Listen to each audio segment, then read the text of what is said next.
Welcome back, Indiana Sports Beat Radio here on this Wednesday, joined now by the man Rick Bozich from WDRB.com. Mr. Bozich, how are you doing, sir? I'm good. I know where Hanover is.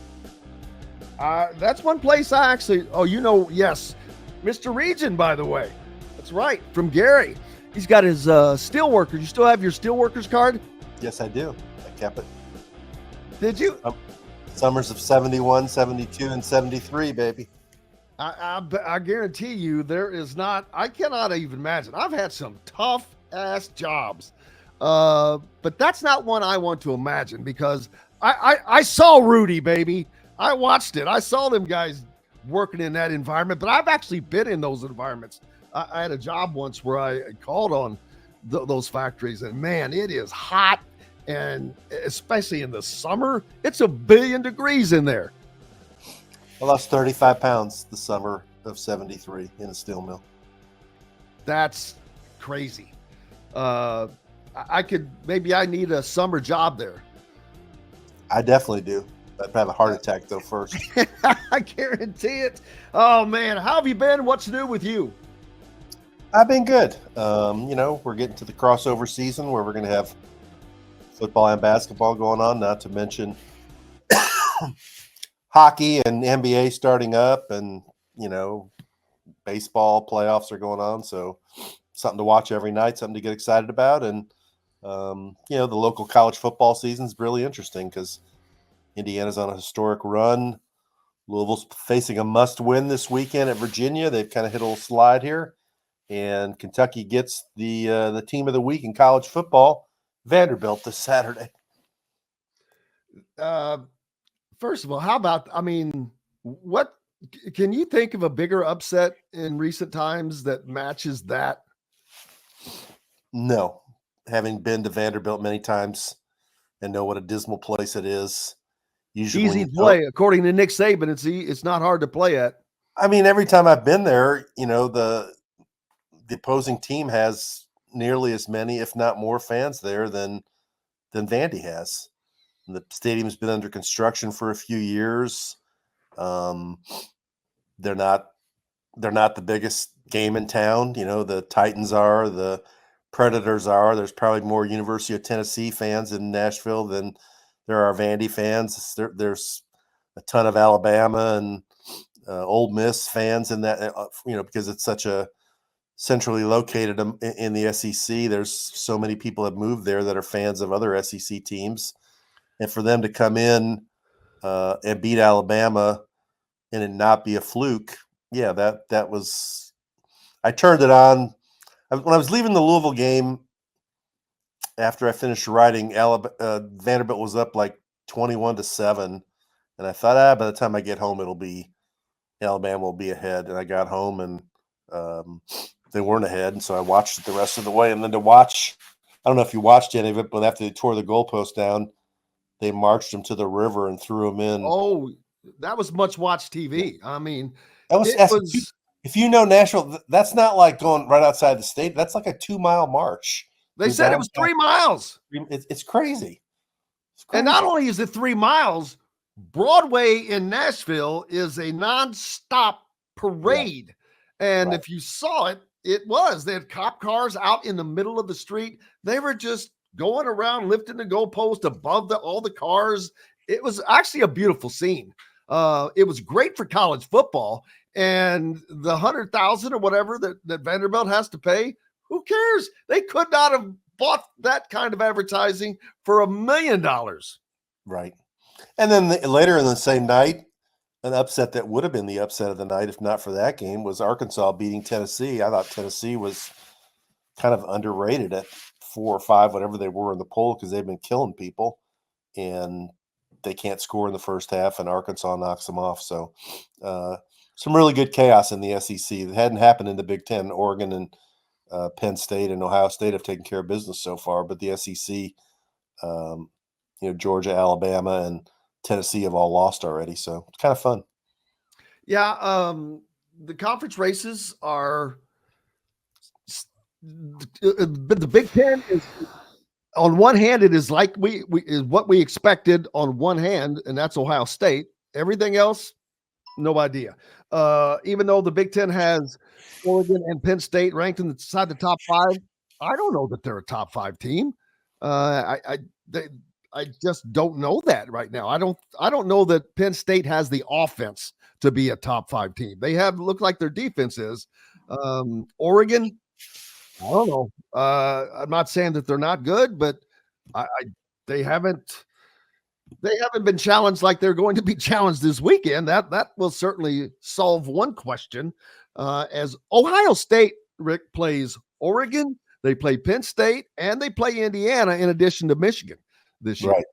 So they're going to be the linchpin in helping decide who their opponent or a proposed opponent in the Big Ten championship game would be. Hell, they could lose to Oregon and potentially somebody else, or even if they don't, I don't know how the tiebreakers, man. I need an MIT guy to tell me how that's going to work, but because I think that it's going to come down to tiebreakers, and there could be 4-11 in one Big Ten teams by the time we get to the end of the season. I'm not saying there will be, but there certainly could be, and then I put an eye towards the college football playoff and those 12 spots. Notre Dame, they're going to get Notre Dame in at all costs, but Notre Dame cannot afford to lose to USC. They've got to play do they play Army and Navy? Yeah, they do. And they're both pretty decent this year. They're undefeated, yeah.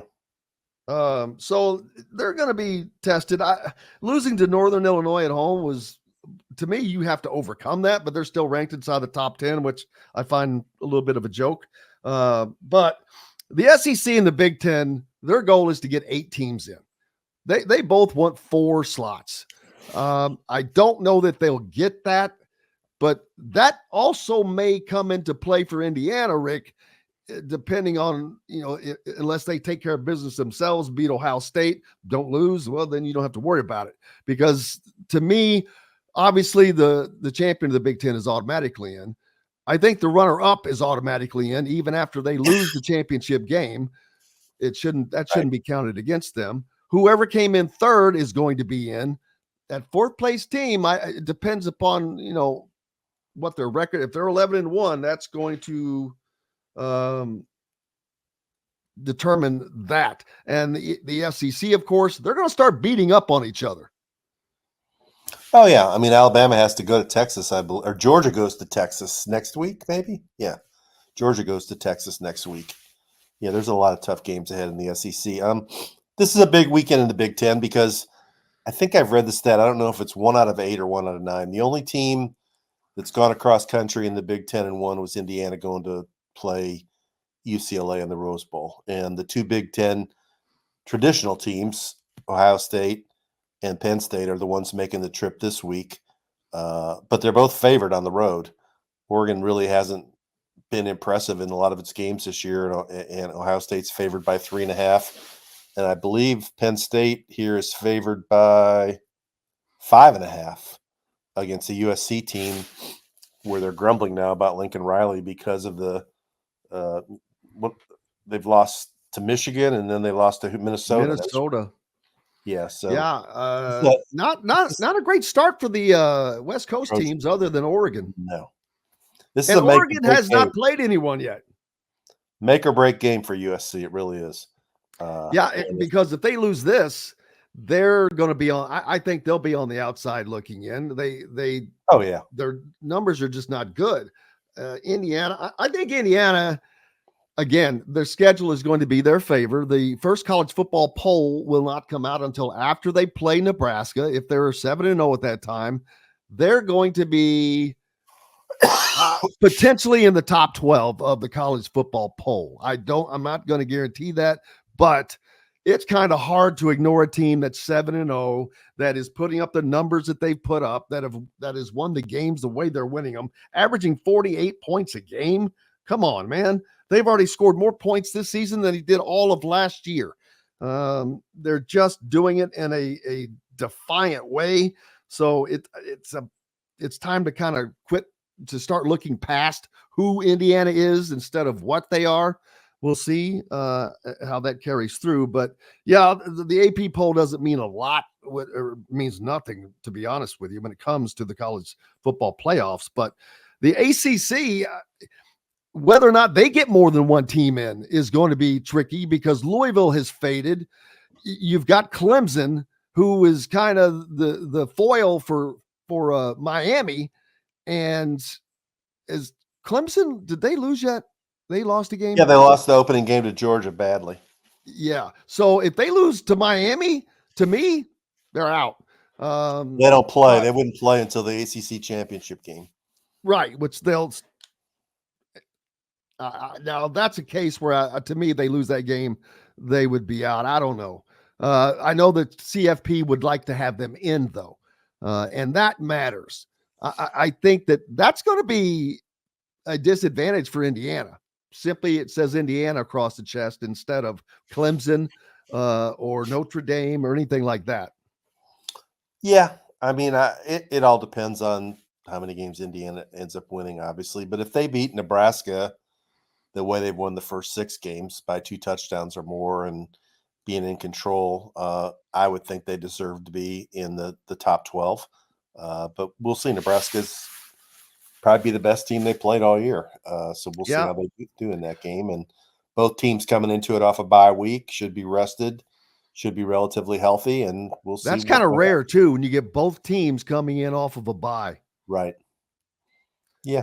And you mentioned that this will be the best team the Hoosiers have faced, which has been the case and will be the case for the 3rd consecutive game. Maryland, then Northwestern, now Nebraska. Then they'll get a Washington team that beat Michigan. So, life is not going to be easy for the Hoosiers, and it definitely will. But what will give them is legitimacy from those who are still not seeing it the Hoosiers as a legitimate force. Yeah, I see that Washington's got at Iowa this week, and then they have a bye week before they come to Indiana. Washington, in their only trip across the country, got beat by Rutgers. So, that's an advantage coming across. If you're the home team and the other team has to travel 4 or 5 hours across 3 time zones to play you, that's an advantage. Yeah, I don't know if there is a second best team in the Big Ten right now, but I've got Indiana, Penn State, Oregon. They should all be in the same group to me, but we'll see. Ohio State plays all of those teams, which is going to be kind of it will set the trend for sure. Luke Fickell not having a good run, man. He'll get another year, of course, at least, but things are not looking good in Wisconsin. Of course, we know about Purdue. I'm not sure Ryan Walters is there after this year, maybe because it's hard to change football coaches, but it looks terrible at Purdue, not great at Wisconsin. If maybe they see some sunshine on the horizon, I don't know, but Luke Fickell's deal is kind of flip-floppy right now. Yeah, I mean, that's probably the guy that takes the biggest hit from Vanderbilt beating Alabama, because Alabama went into Camp Randall Stadium and ran Wisconsin out of its own home stadium. And people thought, then Alabama the next week goes and beats Georgia while Alabama's really good. And then they lose to Vanderbilt. And then people in Wisconsin have to say, hey, wait a minute, we weren't even competitive against Alabama. They did come back and blast Purdue, but they face back-to-back road games against Rutgers and Northwestern now. So we'll see what Wisconsin really has. Purdue, that's a tough situation. You're only 2 years into a 5-year deal. He's already fired the offensive coordinator, which tells you there's a lot of heat. As I heard you mention to the previous guest, they've had at least 2, I think it's even 3 decommitments from not a really very highly rated class. A 2026 guys already decommitted. So once that negativity ball starts rolling down the hill, it's hard to stop it. And the alarming thing is, in the games they've lost, they haven't been competitive. I mean, they've gotten just squashed by Notre Dame, and then they got squashed by Wisconsin. And, it doesn't help them when they have to hear about how good Indiana's playing. That's got to make things very distasteful at Purdue, because I think they view themselves as the better football program than Indiana. And I don't know if that'll motivate them to do something. It was a bad hire in the first place. Ryan Walters had no head coaching experience. He's a defensive guy who was coming in to replace an offensive-minded system. And somebody who is familiar with Purdue football told me that, if you're going to be at a place at Purdue, you're not going to beat people on defense because you're not going to get the studs you need to have. You got to build your program on offense because you can get a quarterback, you can get some receivers, you can find a way to score points, but you're not going to have a dominant defense at Purdue, and it's turned out to be correct. Someone just mentioned something about the old West Division being exposed, and yeah, as I look at the current standings, it's like Indiana got out of jail. Yes, you take the Pac-12 teams out. Indiana, Ohio State, Penn State, Nebraska jumps in there. Where I guess they were in the West, but then Michigan, right? So. Yes, it was the get out of jail free card because all those teams from the old East Division sitting up at the top, especially Indiana, where they don't have to have Ohio State or Penn State or someone breathing down their neck in game one, which is how a lot of that has been. Grading these area teams so far, of course, let's start with Indiana to get out of the way. I think that they get an A+ for obvious reasons. Not that they don't have things they need to clean up. The defense is going to have to tighten up. Their secondary is going to have to tighten up. The defensive line has been okay. They didn't get to the quarterback against Nebraska or Northwestern much. They're going to need to do that against Riola against Nebraska to put some pressure on him. He is going to be the best quarterback that they probably have faced this year, even though both Billy Edwards Jr. played well for Maryland, and even Jack Louse for Northwestern. He had a much better showing after having that bye week after going 8 for 27. So it shows you how these guys can get better quickly. But no doubt Indiana is with high marks. Ohio State with high marks. Purdue, they get an F. They're flunked out. Notre Dame, I'll give them a B. They haven't done much, but they are B-. They lost to Northern Illinois. I don't care. That's just a mark that's not coming off. Louisville starting to fade a little bit, man. Louisville at this point, I'd probably give them a B-. Won the first three, had a nice win against Georgia Tech at home. Lost a game they could have won at Notre Dame by a touchdown, and then they came home and lost to SMU, a game they never led. They were down, I think, 11, came back and tied it, and the last three drives on offense, they couldn't score, and they lost. There was a replay review of an SMU fumble that looked like the guy fumbled, and they called it a fumble on the field, but the review overturned it and gave SMU the ball back, and they scored 4 or 5 plays later, and that was the ball game. So, that losing at home to SMU, not good. And Louisville's schedule the rest of the year is actually pretty tough. After they play Virginia's a surprising 4-1 this weekend, then they come home and play unbeaten Miami. They still have to go to Clemson. They have to go to Kentucky. They got Pitt. Pitt's 5-0. They've got some work to do to have the kind of season that they hope to have, and they were hoping to have, I think, a 9 or 3-10-2 season. At this point, it's looking probably more like 8-4, 7-5. And then Kentucky, they've had a little bit of up and down, but their ups have been up. When you go down to Oxford and beat Lane Kiffin, that was a big shocker. Yeah, I'd give Kentucky a solid B. I mean, they had a terrible performance against South Carolina at home and got beat, and then played Georgia tough and lost, and then they won the next 2 against Ohio University and Ole Miss. Coming off an off week against the Vanderbilt team that should be feeling like they're on top of the world. I think Kentucky's favored by 2 touchdowns to beat Vanderbilt at home. And then they go to Florida, and then they have Auburn at home. So Kentucky should win the next 3, and that would get them to what? 6-2. And the last part of the season is tough. They got Tennessee on the road and Texas on the road. So Kentucky's probably looking at an 8-4, 7-5 season, which won't be bad. The SEC and the Big Ten, meeting this week in Nashville, I believe, to talk about a potential, we've heard this before though, scheduling alliance, but that would start and end with the SEC going to 9 conference games, and they have fought that year in and year out because they like having that extra home game and making the money, and I get that, but if they're going to do this, they're going to have to go to 9 games to make things equal, which would then not only give them less non-con games to schedule, and then if you are going to schedule a Big Ten game on top of that, now you've only got 2, so they would cut it in half in essence. Yeah, that's really intriguing for the local area because I think if they force the SEC to go to 9 conference games and then play a Big Ten team, that could very well spell the end of the Kentucky-Louisville series.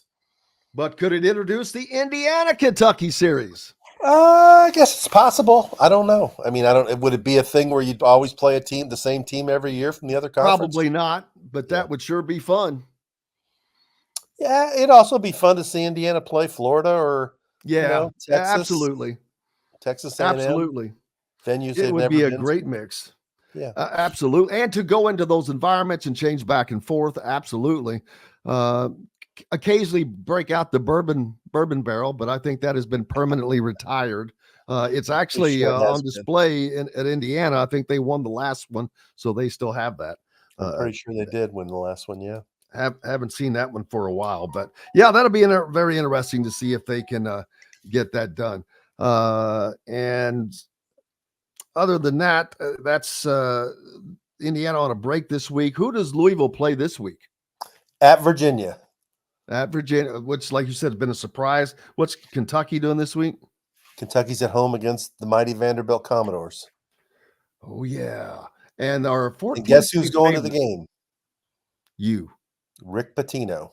Right? You had Rick, right? I saw. Yeah, I saw. I didn't know what that was, that he was going to something. He's coming into Lexington. Kentucky game versus Vanderbilt.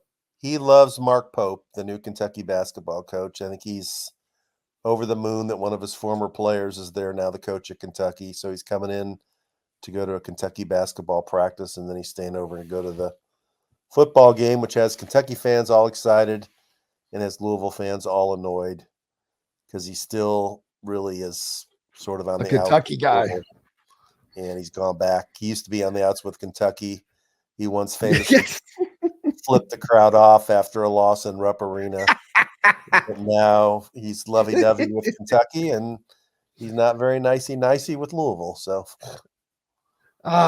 just the fun. It's never ends here, man. It's not as exciting without Rick Pitino around, though. I got to tell you, he made a top 25 team this year. I just finished my ballot for the AP preseason college poll. I think I put St. John's in there. Do you vote in the football poll? I don't vote in the football poll, just the basketball poll. And I can't say where, but I did put Indiana in the top 25. One of 4 Big Ten teams I voted for. Oh, in basketball. Talk about it until it comes out. In basketball. Yeah. The AP college basketball poll will be released not next Monday, but a week from Monday. So I'm going to assume, and this is an assumption, I'm going to assume they're in the top 15. But I think they'll be in the 15 to 20 range. Yeah. Most of the magazines have them there. Blue Ribbon has them there. They'll be in the 15 to 20 range. Were they picked to win Purdue was picked to win the Big Ten at Big Ten Media Day, right? Or they don't. We'll talk about that. I'm still not understanding that. But Rick Bozich from WD.com is with us. We've got lots more coming up here from the Hard Truth Studios, and we're about to deliver some more hard truth. When we come back, we'll talk about what's coming up in the basketball season. It's been hard to figure out. I was just at Big Ten basketball media days last week, so we got to see every single coach that was there. Lots of players also, and we'll be back to talk about all of that and more when we come back. Indiana Sports Beat Radio is brought to you by the fine folks at the Hard Truth Distilling Company, including Big Woods. I gotta give Ruby a treat. You can find their great products in your area. If not, ask for Hard Truth. Their great products like their Hard Road Rye, Sweet Mash Bourbon, or the Toasted Coconut Rum. Ask for the Hard Truth. Enjoy healthy, delicious meals at home without the hassle with the Fresh Fork. Chef-curated, ready-made meals delivered right to your doorstep. Proudly fueling IU athletes and now available to you with a menu that's always fresh and diverse, from hearty proteins to fresh salads. The Fresh Fork empowers you to make better food choices without compromising. Let the Fresh Fork help transform your lifestyle for a healthier way of living today at thefreshforkonline.com. Use promo code RADIO20 and get $20 off your first order. Country living is just a swing away. It can be hard to find the exact home that fits your family's needs, so there couldn't be a better time to build a new home with Property Shore Construction. Now building exclusively south of Bloomington within the Stonecrest Golf community. Choose from one of the gorgeous Stonecrest Signature Series house plans. We have several lots available with scenic views of the golf course. Contact Amy Rhoda with Revesco Real Estate for additional information. 812-583-0919 or go to mystonecrestliving.com. That's mystonecrestliving.com for more details. Whether it's a night out with the family, after work with colleagues, or catching the game with friends, Bubba's 33 is the place for you. Bubba's 33 offers a mouthwatering menu of selections that are all made from scratch every day. The portions are big, but the prices are small. And with over 50 big screen TVs, you'll never miss the big game. Bubba's 33, pizza, burgers, beer. Looking for someone to cater your next corporate event, family reunion, or tailgate? To some, a garnish may be nothing more than just a decoration put last on a plate. But in Bloomington, catering starts with Garnish Catering.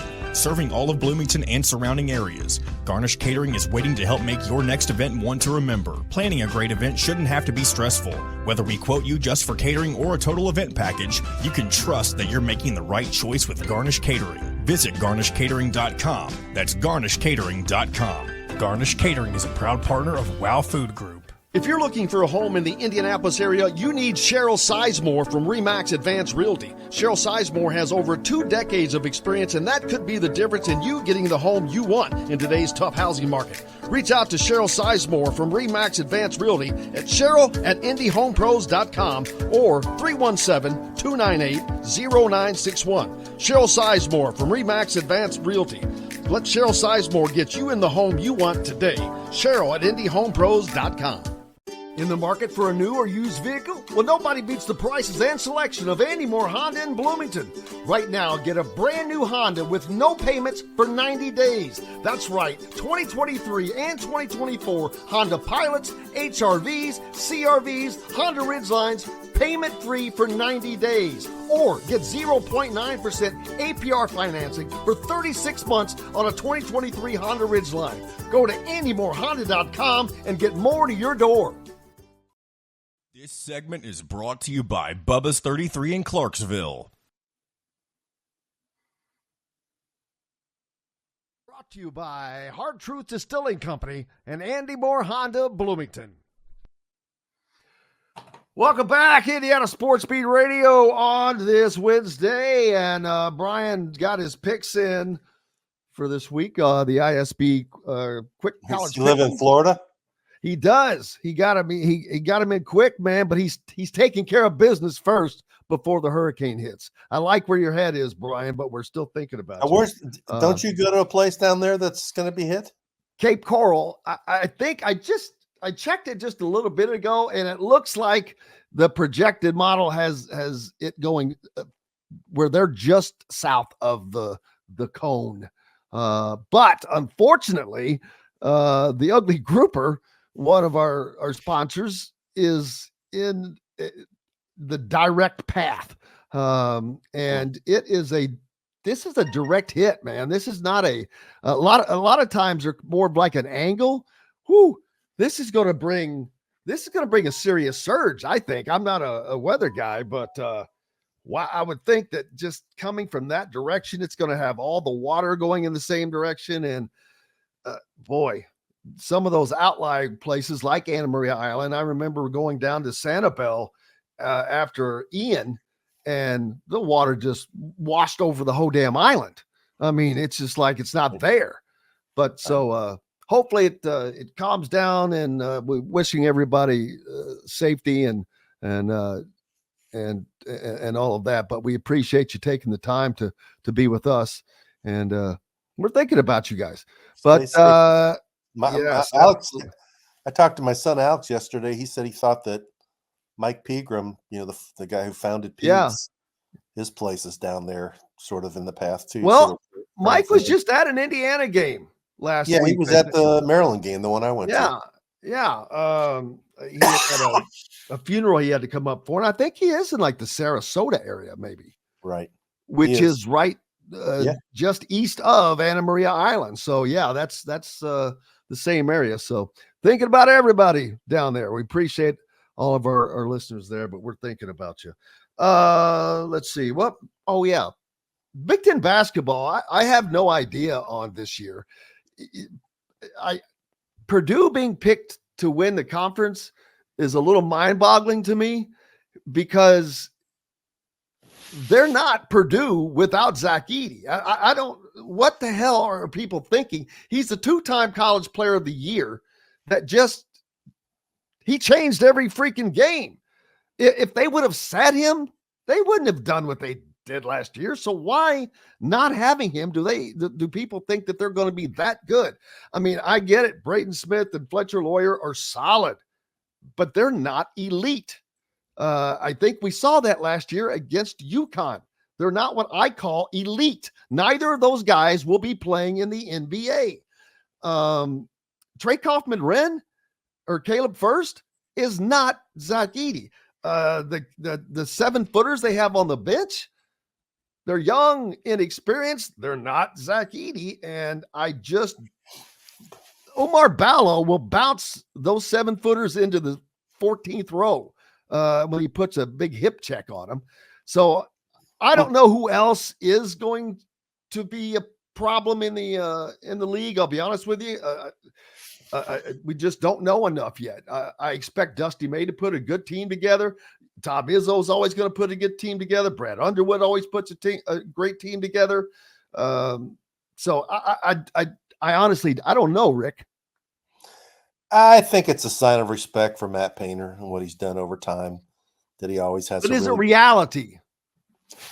I don't think there is a favorite in the Big Ten this year. I think any team you pick, you could poke a hole in it. But that I think people think because Purdue has its starting guards back, and whether they're not NBA players or not, they're good college players, and that's where they're playing. That gives them a chance in almost every game.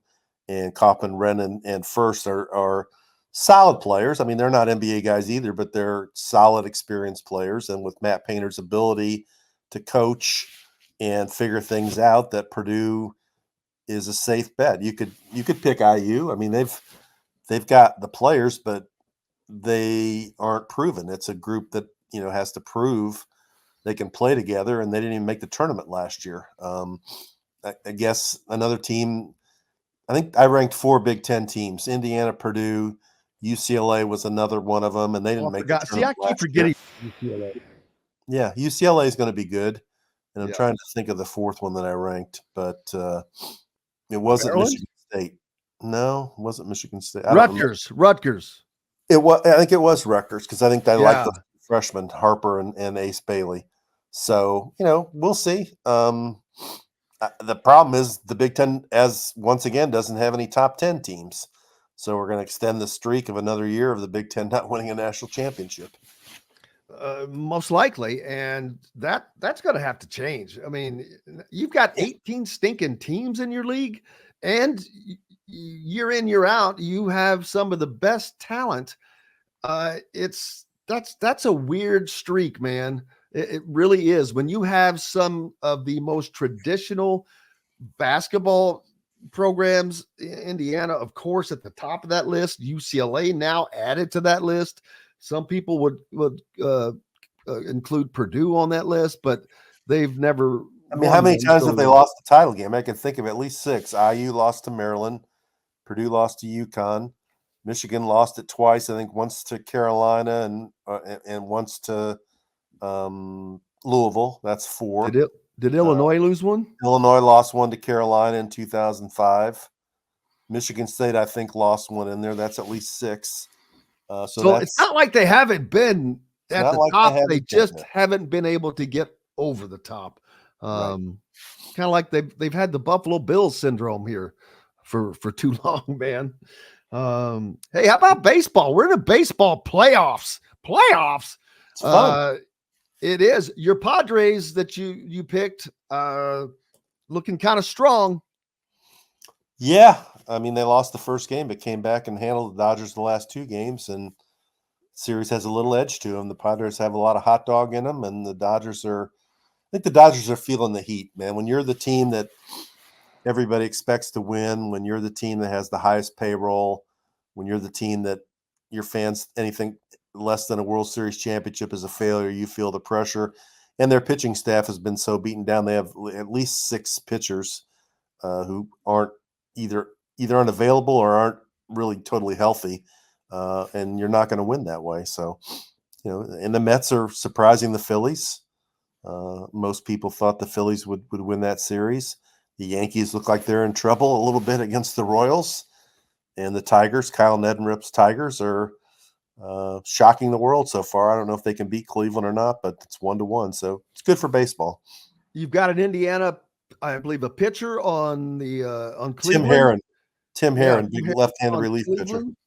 And then, of course, Schwartz with the Phillies, who were kind of upset last year. See if they can make a different run this time around. But the Padres and the Phillies, that would be something to see. Yeah, that'd be a good series. I'm trying to say this the right way.